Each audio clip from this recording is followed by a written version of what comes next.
Eu sou professor há cerca de 14 anos. No início não tinha muito claro, mas depois, a partir do momento em que comecei a perceber o que não queria, percebi verdadeiramente que queria ser o professor que não tinha tido, digamos assim, porque sempre tive alguma revolta contra a escola que tive e sempre me interessou o respeito pelos alunos. Penso eu, hoje mais claramente do que antes, que a influência da minha mãe também como professora, antiga professora primária também, e a minha tia, que também é muito próxima, duas professoras primárias, portanto, creio que também teve algum certo tipo de influência.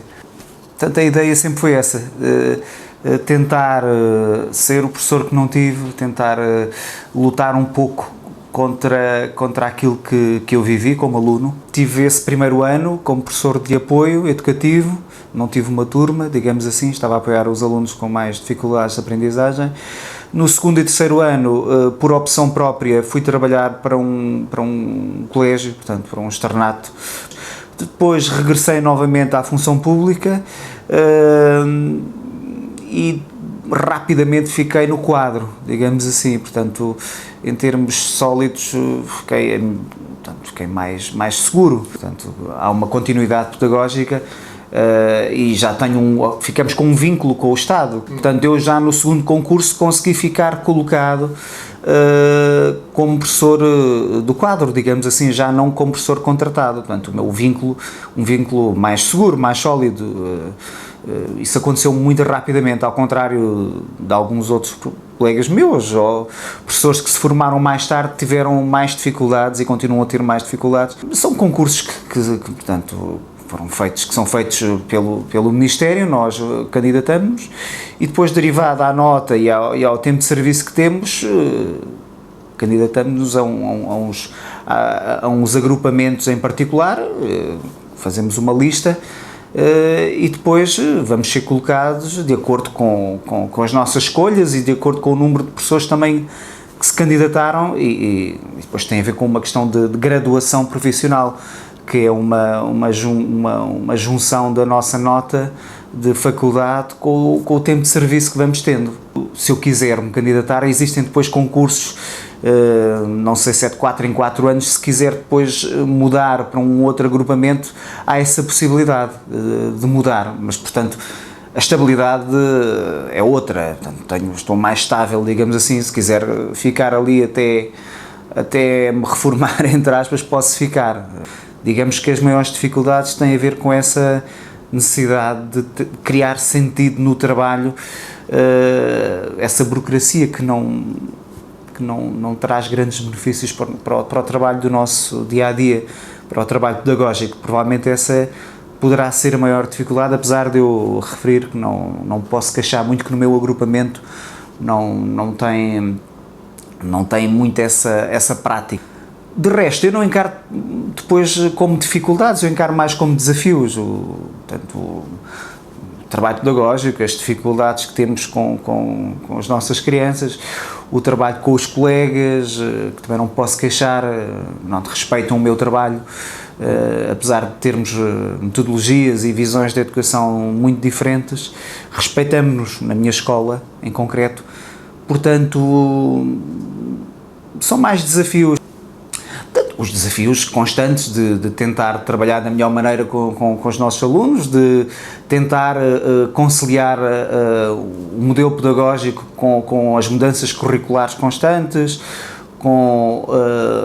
portanto, se calhar esse é um grande desafio que tem a ver com o facto dos programas curriculares cada vez mais serem mais extensos e dificultar um pouco mais uma abordagem curricular mais diversa, com mais sentido, digamos assim, para os alunos. Provavelmente esse tem sido o maior desafio ultimamente, digamos, porque apesar de eu ser um professor de primeiro ciclo, a visão, creio eu, a visão política ainda continua a segmentar tudo muito por anos de escolaridade, o que dificulta tendo em conta que eu acredito mais numa visão de ciclo e que as mudanças levam algum tempo, e não compartimentar tudo por anos de escolaridade. Esse provavelmente é um maior desafio. Portanto, a tentativa de diferenciar o mais possível o trabalho. Portanto, são tudo situações que geram algum desgaste, mas que é normal, que eu encaro como normal o meu trabalho.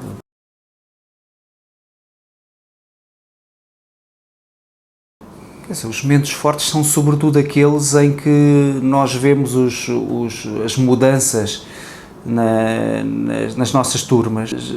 Sempre tive, quase todos os anos, turmas diferentes. Nunca tive a possibilidade, ou derivada de vários fatores, de ter a mesma turma durante 4 anos seguidos, e isso cria uma estabilidade completamente diferente. Portanto, os desafios foram sempre, apenas num ano letivo, conseguir que uma turma,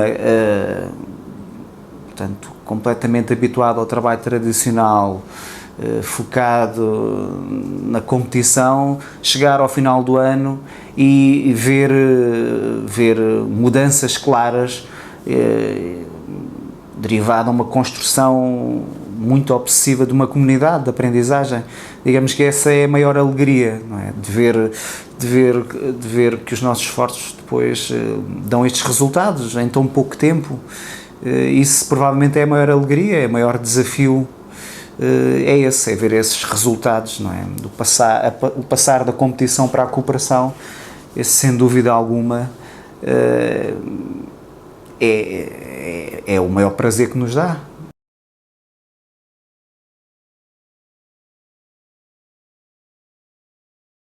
Quer dizer, sim, não é muito comum, é uma profissão mais de mulheres. Eu creio que do ponto de vista das crianças é interessante, porque estão habituados mais a uma figura feminina e, quer dizer, é desafiador. Eu acho que é interessante para eles. Às vezes no início é mais aquela reação um bocadinho diferente, mas depois acaba por ser muito igual. Não vejo que haja grandes diferenças. Para os pais poderá haver alguma curiosidade no início, o facto de não ser muito comum, mas também rapidamente se ultrapassa essa curiosidade por ser um bocadinho diferente, e não vejo depois grandes diferenças. Pelo menos eu não me sinto visto de uma maneira muito diferente do que depois as outras minhas colegas são vistas. Devido a vários fatores, nunca tive uma turma durante 4 anos seguidos, portanto, desde o primeiro até o 4º ano. Tive já turmas durante 2 anos, mas a maior parte das vezes foi sempre só durante 1 ano, ou porque ficava com turmas que estavam a terminar o ciclo e que depois passavam para o 2º ciclo e eu não tinha a oportunidade de continuar com elas, como é óbvio. Sempre tive muitas turmas. Isso foi muito interessante, porque acaba por ser angustiante, por um lado, porque temos pouco tempo para implementar o nosso modelo pedagógico, aquilo em que acreditamos, e há muitos vícios, e passar de um registro de competição para um registro de cooperação não é fácil e leva bastante tempo, e depois há também os desafios dessas turmas no final de ciclo terem que fazer um exame ou uma prova de aferição. Portanto, há sempre muita pressão, que nós temos que lidar com essa pressão e ao mesmo tempo tentar implementar as nossas ideias, o nosso trabalho, e isso não é fácil e é desgastante. Ao ser desafiador, foi também muito rico, muito enriquecedor, aprendi bastante, pelo simples facto de ter pouco tempo para trabalhar com os meus alunos e querer implementar as minhas ideias, as minhas estratégias, o meu modelo pedagógico, e isso foi sempre muito, muito interessante. Com pouco tempo tentar fazer o melhor possível. Obrigou-me a estar muito atento e a melhorar sempre o mais possível.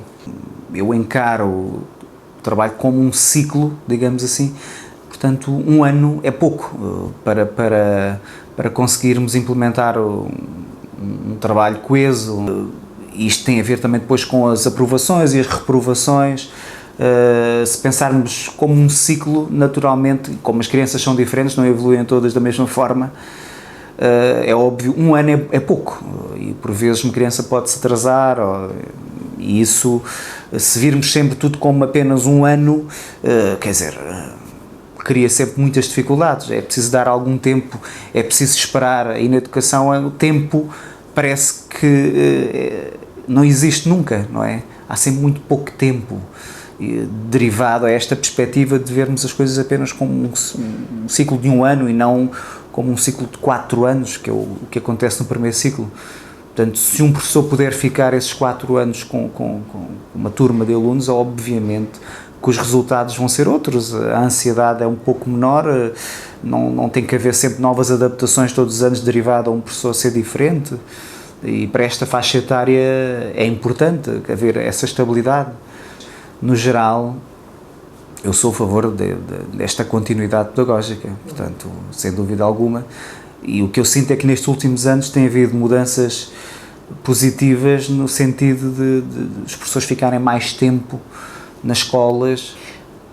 Foi durante o próprio curso, por começar a ler trabalhos do Freinet e de pedagogos, digamos assim, da Escola Nova, por frequentar algumas modalidades de formação, por ir ao congresso, por conhecer algumas pessoas, por ler os artigos da revista. Foi muito através dos artigos da revista. Creio que uma das primeiras abordagens foi começar a ler algumas revistas da escola moderna e a minha curiosidade cada vez ficar mais acesa, digamos assim, e também, por incrível que pareça, foi muito através da minha mãe que me deu a conhecer algumas pessoas que estavam ligadas ao movimento e que nos anos passados ela tinha feito alguma formação com essas pessoas, e foi muito a partir daí. Portanto, estes fatores todos, esta minha revolta pela escola fez com que eu naturalmente encontrasse o movimento, e depois cativou-me bastante a maneira como se formavam uns aos outros. Eu penso que isso foi e continua a ser aquilo que mais me cativa no movimento, esta maneira de nos formarmos, não é? De sermos formadores, de sermos formandos, a importância da cooperação, da interação e, ao fim e ao cabo, este isomorfismo pedagógico, ou seja, a maneira como trabalhamos com as nossas crianças, as estratégias, os princípios que respeitamos, aplicarmos também entre nós adultos, entre nós colegas. Portanto, as vantagens são imensas. O facto de comunicarmos aquilo que fazemos com os nossos alunos, quer dizer, é fantástico a maneira como conseguimos depois melhorar, e a maneira, sobretudo, que eu desde cedo percebi é que eu, estando no movimento, eu prezo também muito a minha liberdade, e sempre, na história como aluno, sempre tive alguma rebeldia, digamos assim. Nunca era muito fácil eu aceitar as regras da escola.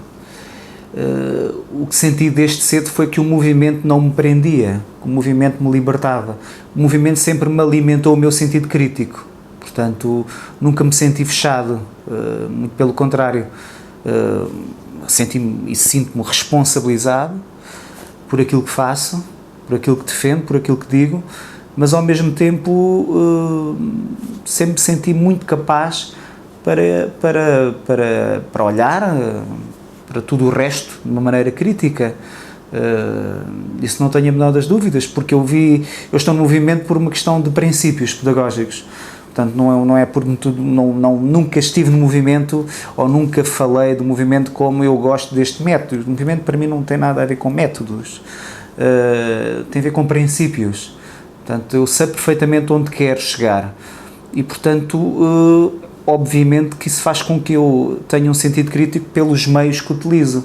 E aí meios, estamos a falar de estratégias, de momentos, de atividades de trabalho, de instrumentos, mas que eu sempre os utilizei de uma forma crítica e construtiva, nunca como instrumentos acabados. Portanto, nunca tive esse problema, digamos assim, ou nunca achei que o movimento me cortasse as pernas para o que quer que seja, ou que me sentisse preso, aprisionado. Muito pelo contrário. Nós, como alunos, numa perspectiva formativa, achemos que nos estamos a formar, ou que nos vamos formar sempre numa perspectiva de que temos que ir ter com um especialista, temos que fazer determinada ação de formação com o especialista, com aquele que sabe mais do que nós. Portanto, isso depois, nós, enquanto adultos, é complicado, apesar de eu nunca ter sentido isso, mas acredito que essa seja a maior dificuldade, de, desde muito cedo, podermos ter a dizer alguma coisa aos outros, poder formar também os outros. Esta ideia não é fácil, logo à primeira, porque a ideia sempre eu preciso ter muita experiência para dizer alguma coisa interessante aos outros, para os outros poderem aprender alguma coisa comigo. E aqui é o contrário, é desde muito cedo nós podermos, a partir da análise e das nossas práticas, podermos desde cedo mostrarmos algo aos outros e os outros também poderem aprender connosco. Aprendemos uns com os outros. Quando nos questionamos, quando apresentamos alguma coisa aos outros, a ideia de uma comunidade de interlocução, eu acho uma ideia brilhante, não é? De nós nos colocarmos perguntas uns aos outros, de nos obrigarmos a explicitar o que é implícito. É interessante, e se usarmos então a escrita, ainda mais interessante é. É isso que é magnífico e ao mesmo tempo é muito desafiador, e eu que lido com outras pessoas na formação, é sempre essa grande dificuldade. Por exemplo, agora na altura do congresso, quando estamos sempre a tentar convencer outras pessoas a comunicarem, a apresentarem um pouco do seu trabalho, é sempre essa dificuldade, esse medo, esse receio, mas eu não tenho nada de interessante para dizer, ou o meu trabalho não tem nada de interessante, e de haver esse receio de se expor, de partilhar com os outros. Portanto, essa ideia tem muito a ver com a forma como fomos alunos, não é? Fomos educados de uma maneira, quer dizer, um pouco interventiva, muito pouco de explicar aquilo que fazemos. Portanto, essa ideia depois faz com que, quando somos adultos, temos essa dificuldade e não vemos a maneira de nos formarmos desta forma, como fazemos no movimento. Para mim é interessantíssima e que eu tento também aplicar depois noutras áreas, noutras profissões. Para mim o ideal seria utilizarmos esta estrutura da autoformação cooperada noutras profissões, noutras áreas do conhecimento. É interessantíssima de explicar como fazemos ao outro e do outro nos colocar perguntas. Portanto, para mim isto é magnífico, e mesmo até os pais, muitas vezes os professores criam sempre algumas resistências perante os pais, das perguntas que os pais colocam, pronto, dessas dificuldades, desses medos, desses receios. Eu, para mim, sempre achei as perguntas dos pais as melhores perguntas, porque são aquelas perguntas às vezes tão simples, mas que são as mais difíceis de responder. Mas é através dessas perguntas que me obrigam a ter que explicitar mais uma vez aquilo que faço. Portanto, eu acho que esta é a melhor maneira de nos formarmos, é explicar a toda a hora o que fazemos.